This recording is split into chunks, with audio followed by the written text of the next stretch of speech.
বিসমিল্লাহির রহমানির রহিম। সুপ্রিয় দর্শক বন্ধুরা, আসসালামু আলাইকুম। আপনারা সবাই কেমন আছেন? আশা করি সবাই ভালো আছেন, সুস্থ আছেন, যে যেখানে আছেন নিরাপদে আছেন। আর আমিও কিন্তু আল্লাহর অশেষ রহমতে ভালো আছি। তো বন্ধুগণ, আপনারা নিশ্চয়ই থাম্বনেল দেখেই বুঝতে পেরেছেন যে আমি আজকে কি নিয়ে ভিডিও করতে চলেছি।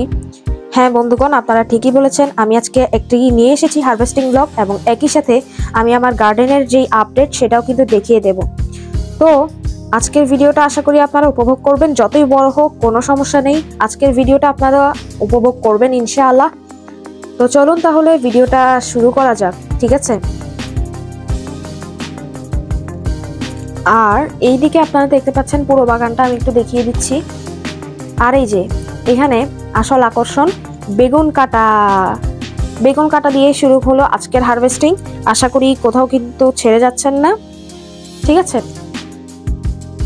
আজকের ভিডিওটা বড় হয়েছে এই কারণেই, নিশ্চয়ই কোনো কিছু না কিছু আছে। এই যে আরেকটা বেগুন, মাশাআল্লাহ।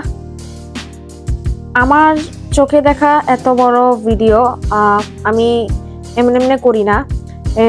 কিছু আকর্ষণ না থাকলে আমি এমনি বড় ভিডিও করি না। আর আজকে যে পরিমাণ হারভেস্টিং করলাম আল্লাহর অশেষ রহমতে, বিলিভ মি, আমি জীবনেও আর আমার চ্যানেলে এরকম কখনো দেখাইনি এরকম হারভেস্টিং ব্লগ, ঠিক আছে? আমার নিজের কাছেই আজকে আনন্দ লাগছে যে আমি আজকে আমার ভিউয়ার্সদেরকে দেখাতে পারছি যে আজ আল্লাহর অশেষ রহমতে আমরা সফল। আমি তো বলেছি আমরা বেশি টাকা খরচ করি না। এই যে গোবর, তারপরে সাধারণ কিছু সার, কিছু তরকারির বাকল, এগুলো দিয়ে কিন্তু গাছ জন্মানো সম্ভব। আর এই যে আনারগুলো, আপনার যে ডালিমগুলো দেখতে পাচ্ছেন, এগুলো এতদিন আসলে দেখাই নেই আর কি, ব্যস্ত আছি প্রচুর, বুঝছেন? যেমন গত সপ্তাহে কিন্তু একটা গার্ডেনিং ভিডিও ছাড়া হয়নি, ঠিক আছে? বিয়ের ব্লগ গুলোই ছেড়েছিলাম।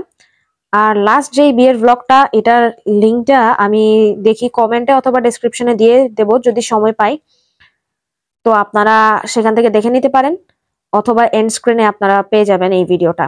আর এই যে এখানে টমেটো গাছ ভেঙে পড়ছে আল্লাহর অশেষ রহমতে। টমেটো আমরা কয়েকটা খেয়ে রেখেছিল। আমরা যখন টমেটো গুলো পাকে আমরা সালাদ করতে নিয়ে যাই, প্রায় সালাদ খাই টমেটো গুলো দিয়ে। মাশাআল্লাহ, অনেক মজা হয়। টমেটো দিয়ে লেটুস পাতা দিয়ে সালাদ কিন্তু বেশ মজা। আর এগুলো যেহেতু অর্গানিক, তো এগুলো দিয়ে সালাদ খেতেও কোনো সমস্যা নেই, কাঁচা কাঁচা এমনিই খাওয়া যায়। আর এই যে এদিকে ছোট ছোট লেবু এসেছে, এই যে এদিকে আরো ফুল দেখা যাচ্ছে, মাশাআল্লাহ। আপনারাও বাগান শুরু করুন, দেখবেন আপনারাও কিন্তু এরকম একটা ভালো একটা ফলন পাবেন, ঠিক আছে? আর এই যে এটা হচ্ছে গাঁদা ফুল, মাশাআল্লাহ। গাঁদা ফুল বাজারে বিক্রি করলে কিন্তু এখন অনেক লাভ হবে। যাই হোক, আচ্ছা। আর এদিকে আরেকটা বেগুন গাছ দেখতে পেলেন। আমাদের পুরো বিল্ডিং এ আসলে কাজ চলছে, যার কারণে গাছগুলোকে এক সাইডে সরিয়ে রাখতে হয়েছিল, কিন্তু পরবর্তীতে আবার ঠিক করে দিয়েছি জায়গা মতো। আমাদের এবার বাগানে কিন্তু টমেটো গাছ বেশি, আপনারা দেখতে পাচ্ছেন, মাশাআল্লাহ। টমেটো খেয়েছি প্রচুর, মাশাআল্লাহ। আপনারাও লাগানো শুরু করুন, যদিও এখন সময় নাই, তবে অন্য জাতের দেখলে হয়তো বা পাওয়া যেতে পারে। আর এই যে এখানে টমেটো হারভেস্ট করা হচ্ছে। টমেটোটা অলরেডি পেকে গিয়েছে, আর এখন যদি হারভেস্ট না করা হয় তাহলে কিন্তু কাঠবিড়ালি খেয়ে ফেলবে। আমাদের এলাকায় কাঠবিড়ালি প্রচুর। আর এখানে কিন্তু বেগুন আপনারা দেখতে পেলেন।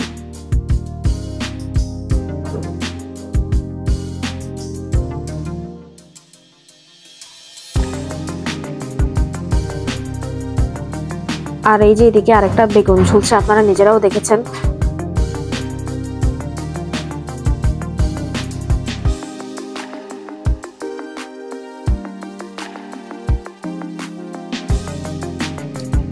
আর আমাদের এলাকায় বানরও কিন্তু আছে, জানি না কবে আবার গাছে আক্রমণ করে। আর কাঠবিড়ালি তো আছেই, কাঠবিড়ালি আমাদের অনেক কিছুই খেয়ে চলে গিয়েছে, এটা আমরা টের পেয়েছি এই তো কিছুদিন আগে। পুরো বরবটি গাছ একদম খালি করে দিয়েছে। আম্মু বীজ রেখেছিল, বরবটির বীজ, মানে আগামী বছর লাগাবে এই জন্য, কিন্তু সেই বরবটিগুলোকে খেয়ে চলে গিয়েছে। আর এই যে এগুলো হচ্ছে শিমগুলো আজকে হারভেস্ট করে ফেলছি ভয়ে, নাইলে পরিকল্পনা ছিল কয়েকটা বীজ রাখবো, যদিও রাখতে পেরেছি কয়েকটা। আম্মু অলরেডি শুকিয়ে বাসায় নিয়ে গিয়েছেন।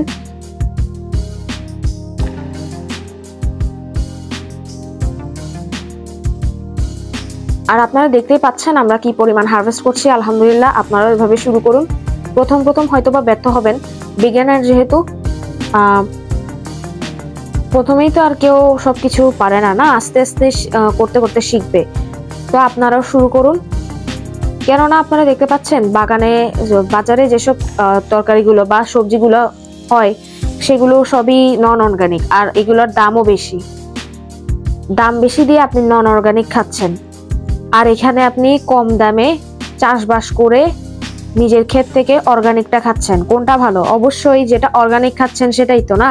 আর এই যে এগুলো আপনারা দেখতে পাচ্ছেন, এই শিমগুলো শুকনো, এই শুকনো শিমগুলোই মূলত কিন্তু আমরা বীজের জন্য রাখছি আর কি। আগামী বছর এই গাছ থেকে আমরা এই বীজ থেকে আমরা গাছ রোপণ করার চেষ্টা করব ইনশাআল্লাহ।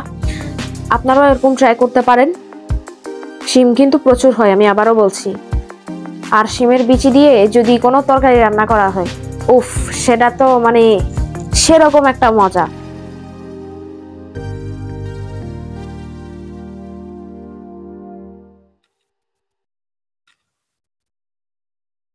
এই যে প্রচুর শিম।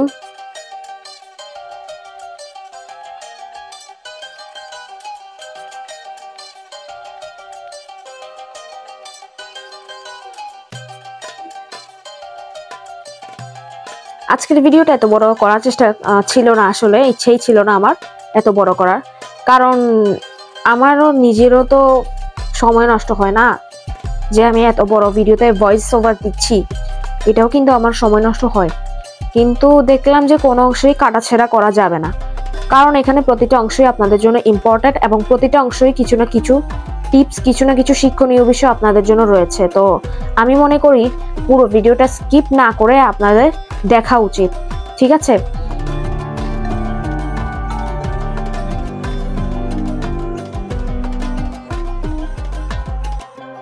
আর এই যেদিকে চন্দ্রমল্লিকা গাছটা সেই দিন মাত্র কেনা হলো, চন্দ্রমল্লিকার পাশেই হচ্ছে মূলত মরিচ গাছটা। আসলে এখন গাছগুলোর অবস্থা, মানে গাছগুলোর যে পজিশন, এগুলো একটু চেঞ্জ হয়েছে। আর এটা হচ্ছে বাঁধাকপি, কারণ ওই যে ছাদেও কিছুদিন আগে কাজ চলেছিল অনেক কিছু, তো গাছগুলোকে একপাশে সরাতে হয়েছে, তো যার কারণে আর কি দেখলাম গাছে তেমন কোনো ক্ষতি হয়নি আল্লাহর অশেষ রহমতে। আর এই যে চন্দ্রমল্লিকা, এটাই লাল ফুলটাই আর কি এই কিছুদিন আগে কিনলাম। এখানে লাল দেখাচ্ছে, কিন্তু আসলে এটা কিন্তু একটু খয়েরি কালার টাইপসের। আর এখানে একটু পাতাটা কাটিং করে দেওয়া হচ্ছে। আমি আপনাদেরকে আগেও বলেছি, পাতা যদি কাটিং না করা হয় তাইলে কিন্তু আপনার গাছের অবাঞ্ছিত যেসব পাতা রয়েছে সেগুলো কিন্তু আপনার গাছের পুষ্টিটা টেনে ফেলবে, এবং আপনার গাছ কিন্তু আশাজনকভাবে বড় হবে না। তো এই বিষয়টা একটু মাথায় রাখতে হবে। গার্ডেনিং করার ক্ষেত্রে কিছু কিছু বিষয় মাথায় রাখতে হয়, তো তার মধ্যে এগুলা হচ্ছে একটি। আর এখানে আপনারা দেখতে পাচ্ছেন আরো কয়েকটা শিম। যারা এখনো চ্যানেলটা সাবস্ক্রাইব করেননি, প্লিজ সাবস্ক্রাইব করে আমার পাশে থাকবেন, যাতে করে পরবর্তী ভিডিওগুলো দেখতে পারেন। সাবস্ক্রাইব করার পর আপনার পাশের বেল আইকনটি ক্লিক করে, বেল আইকনের পাশে অ্যারো চিহ্নটি ক্লিক করে অল অপশনটি অন করে দিয়ে সকল নোটিফিকেশন পাওয়া অব্যাহত রাখুন, ঠিক আছে? আর যারা আজ মাত্র আমার ভিডিও নতুন দেখছেন, যদি ভালো লেগে থাকে please like, comment, share and subscribe করে পাশে থাকবেন, কেননা এগুলো করতে কোনো টাকা লাগে না, ঠিক আছে? আচ্ছা, তো এখানে আরো অনেক গাছ পালা আছে আর কি। এই গাছটা কেন জানি না হলুদ হয়ে গিয়েছে। আর এই যে এখানে ব্রোকলি আরো একটা ধরেছে।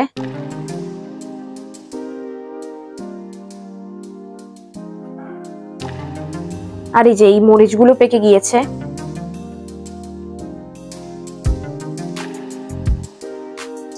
আর এই যে দেখুন বাঁধাকপি গাছ, আর একটা বাঁধাকপি, আর এদিকে আম্মু হারভেস্টিং করছেন।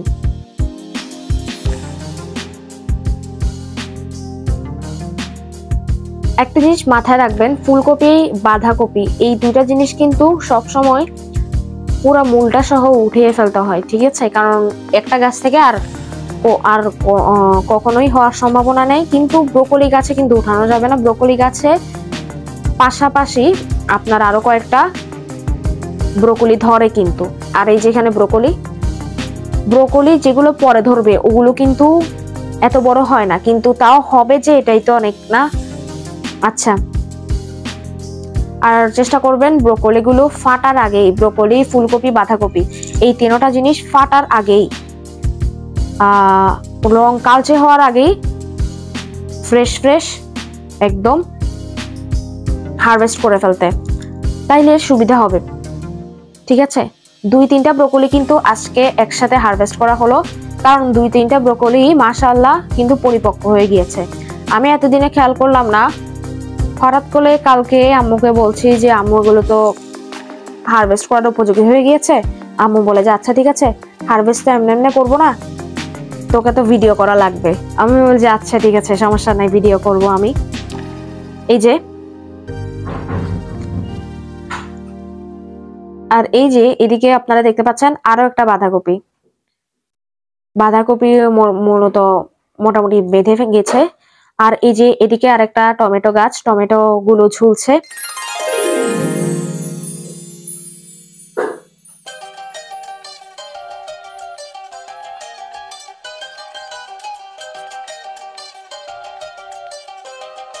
আর এই যে আসলে আমাদের এদিকে রোদ কম পড়ে, যার কারণে সকল টমেটো একসাথে পাকতেছে না। যেগুলো ধীরে ধীরে পাকতেছে ওগুলা কিন্তু আমরা সালাদের জন্য নিয়ে যাই হারভেস্ট করে। সব হারভেস্টার দেখানো হয় না, কখনো বা অন ক্যামেরায় করা হয়, আবার কখনো বা অফ ক্যামেরায় করা হয়। আমি তো সবসময় ফ্রি থাকি না, বুঝছেন তো। আচ্ছা, এইদিকে আরো একটা টমেটো গাছ, আর এই যে এদিকে আরো একটা বেগুন হারভেস্ট করা হচ্ছে। বুঝতেই পাচ্ছেন আজকে কত কিছু আমরা হারভেস্টিং করছি, এই জন্যই ভিডিওটা বড় হচ্ছে, তাছাড়া আর কোনো কারণ নেই। এই যে এদিকে আরেকটা বেগুন, মাশাআল্লাহ।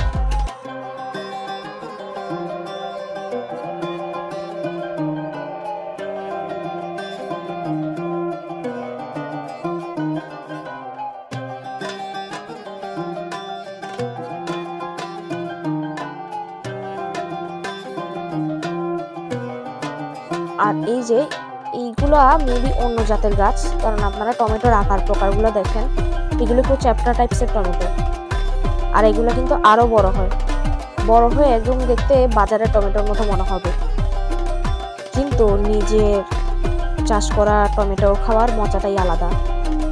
আর এই যে এদিকে আরো কয়েকটা টমেটো ঝুলছে, মাশাআল্লাহ। এগুলো হারভেস্ট করবো না এখন, আরো পাকুক, দেখি কতদিন থাকে।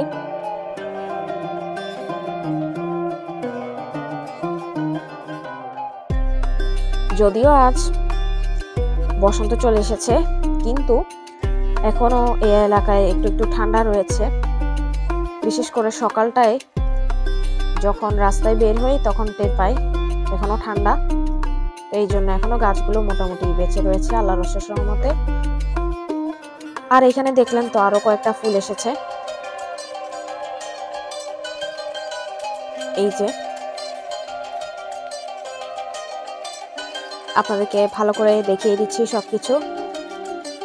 গত 2 সপ্তাহে আর আপনাদের সামনে এই গার্ডেনিং আপডেট নিয়ে আসা হয়নি, তো এই জন্য ভালো করে একদম পুরো দীর্ঘ সময়ের জন্য আপনাদেরকে গার্ডেনটা দেখিয়ে দিচ্ছি। আর এই 2 সপ্তাহ পরে আমার গার্ডেনের আপডেট চেহারা কেমন হয়েছে আপনারা নিজেরাই দেখতে পাচ্ছেন। আপনারা মনে করবেন আমরা হয়তো বা রাসায়নিক সার দিই। প্রথমত মনে রাখবেন রাসায়নিক সারের দাম অনেক বেশি। দ্বিতীয়ত রাসায়নিক সার দিয়ে খাওয়া আর বাজারের গুলো খাওয়া দোনোটাই একই কথা, তো সেগুলো দিয়ে কোনো লাভ নেই। তবে হ্যাঁ, বাজারে কয়েকটা জৈব সারের মতো কীটনাশক পাওয়া যায়, জৈব কীটনাশক, সেগুলো আপনারা দিতে পারেন, যেমন বোরন, কাকা, তারপরে কুড়ি এরকম টাইপসের কতগুলো আছে, এগুলো দিলে ভালো। বাট আমরা ওগুলো কিনি না, আমরা চেষ্টা করি কম খরচে, অর্থাৎ অল্প বিনিয়োগে অধিক মুনাফা। এখানে যদিও মুনাফার কিছু আসতেছে না, তবুও বোঝানোর জন্য বললাম আর কি।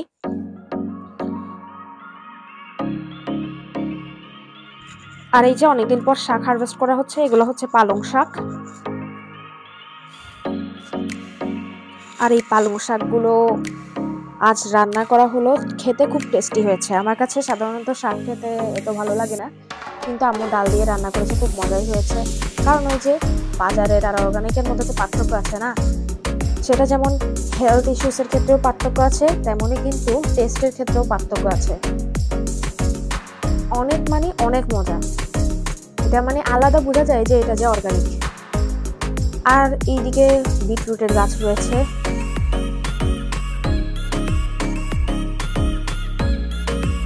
এগুলো একটু আপনাদেরকে দেখিয়ে দিলাম। গাছগুলো নতুন, বেশি দিন হয়নি, এই তো 1-1.5 মাসের মতো হচ্ছে এগুলা লাগানো হয়েছে। আর এইদিকে ছোট ছোট লাল শাক আপনারা দেখতে পাচ্ছেন।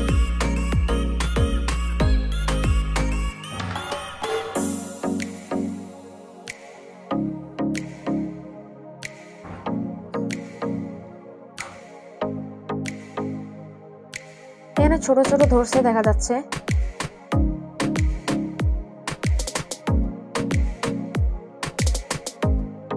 আর এই দিকে লেটুস পাতা রয়েছে এর আশেপাশে।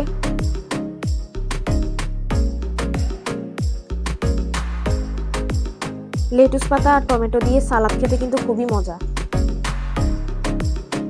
ঠিক আছে? অনেক মানে অনেক, সেটা যদি নিজের বাগানের হয়।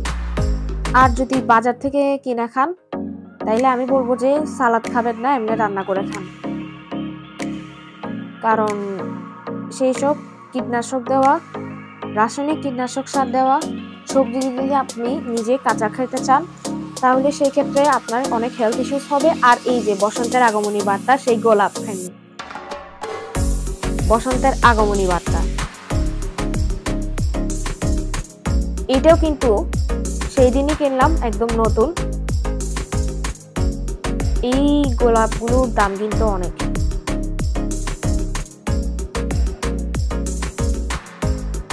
আর এখানে গাঁদা ফুল, পুরো বাগানের ওভারলুকটা আপনাদেরকে আরেকটু দেখিয়ে দিই। আর এই যে এখানে কচু গাছ, এইগুলোর উপর যখন শীতকালে শিশির পড়তো তখন তো আর কোনো কথাই নেই। আর এই যে এখানে লাল শাক লাগিয়েছি, যদিও পাতাগুলো সবুজ, লাল শাক কেমনে হলো জানি না, যাই হোক। আর এই যে এদিকেও লাল শাক, এদিকে মরিচ গাছ, এইদিকেও মরিচ গাছ, আর এইদিকে তো গাঁদা গাছ দেখালামই। আর এই গোলাপ গাছটা আমার কিন্তু খুবই পছন্দের, এই গোলাপ গাছটা, কারণ ছোটবেলা থেকে গোলাপি গোলাপ দেখে এসেছি আর লাল গোলাপ দেখে এসেছি, অন্য কালারের গোলাপ দেখার সৌভাগ্য হয়নি। আমরা যখন গোলাপ গাছ কিনেছি তখন ওখানে কিন্তু হলুদ একটা গোলাপ ছিল, ইচ্ছে করছিল নিয়ে ফেলতে, কিন্তু নিই নাই আর কি, কারণ এগুলো বাঁচে কিনা, আর মানে শীতকালে তো তখন বেশি দিন ছিল না, বাঁচে কিনা কোনো গ্যারান্টি নাই, তো এই জন্য আর কি। এখানে আবার পালং শাক হারভেস্ট করা হচ্ছে।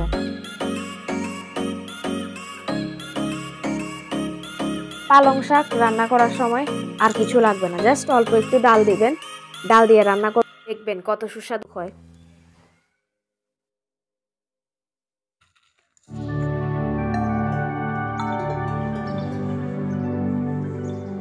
তবে পালং শাকে অনেকের অ্যালার্জি আছে, ঠিক আছে? অনেকে হয়তো বা জানেনই না, শুনেনি, কিন্তু অনেকেরই অ্যালার্জি আছে। তো যাদের অ্যালার্জি আছে তারা একটু কম কম খাবেন বা এড়িয়ে চলার চেষ্টা করবেন। তবে এড়িয়ে না চলাই বেটার, কারণ হচ্ছে শাক তো আর এত বেশি খাওয়া হয় না, আমরা মাছ মাংসের প্রতিই বেশি নির্ভরশীল। তো সপ্তাহে 1-2 দিন খেলে তেমন কিছু হওয়ার কথা না, একটু চোখ মুখ চুলকাবে, এটাই, আর কিছু না।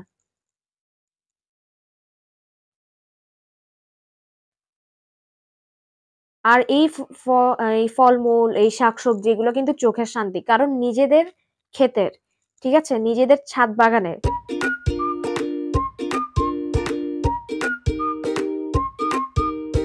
আমি সময়ের অভাবের কারণে আপনাদেরকে তেমন আর ব্লগ দিতে পারছি না, তার কারণ আগামী বছর আল্লাহ বাঁচাইলে আগামী বছর আসলে আমাদের এসএসসি পরীক্ষা, ঠিক আছে? আর আমরা হলাম সেই ব্যাচ, সেই দুর্ভাগা ব্যাচ যারা কখনোই বোর্ড পরীক্ষা দেয় নাই, ক্লাস 5-এ অটো পাস আর 8-এ তো বার্ষিক পরীক্ষা দিয়ে পার পেয়ে গিয়েছে, আর এইবারই মূলত প্রথম বোর্ড পরীক্ষা দিতে যাচ্ছি। তো বুঝতেই পারছেন আমাদের মনে আসলে আশঙ্কা কেমন। আর বিকালটা আসলে তেমন সময় পাই না যে ব্লগ করব, ঠিক আছে, ব্লগ রেডি করব। আর তাছাড়া আমার শুধু যে বিকাল, এই ব্লগটা রেডি করতে আমার কম করে হলেও আরো 2-3 ঘন্টার মতো সময় লাগবে। আমি সব সময় বলি 2-3 ঘন্টার মতো সময় লাগে, আসলে এতটা সময় লাগে। আমার পুরো সন্ধ্যা থেকেও 2-3 ঘন্টা আমার নষ্ট হয়ে যায়। সন্ধ্যায় আমি 1-2 ঘন্টার বেশি পড়তে পারি না এই ব্লগ যেদিন বানাই আমি। আর এই যে এগুলো হচ্ছে হারভেস্টকৃত সবজি, ঠিক আছে। এই যে এই হারভেস্টকৃত সবজিগুলো আমি আপনাদেরকে দেখিয়ে দিলাম। টমেটো একটা, বেগুন 1 2 3 4 5, 3টা সবুজ বেগুন, 2টা বেগুনি বেগুন, আর ওই পালং শাক তো রয়েছে, আর এই যে 3টা ব্রকলি। আলহামদুলিল্লাহ, একদম চোখের শান্তি যাকে বলে আর কি। তো আমার ভিডিও আজ এখানেই শেষ করব, ঠিক আছে। সবাইকে আল্লাহ হাফেজ, আসসালামু আলাইকুম। ভিডিওটি ভালো লেগে থাকলে অবশ্যই সবার মাঝে শেয়ার করে আমাকে ধন্য করবেন। ধন্যবাদ।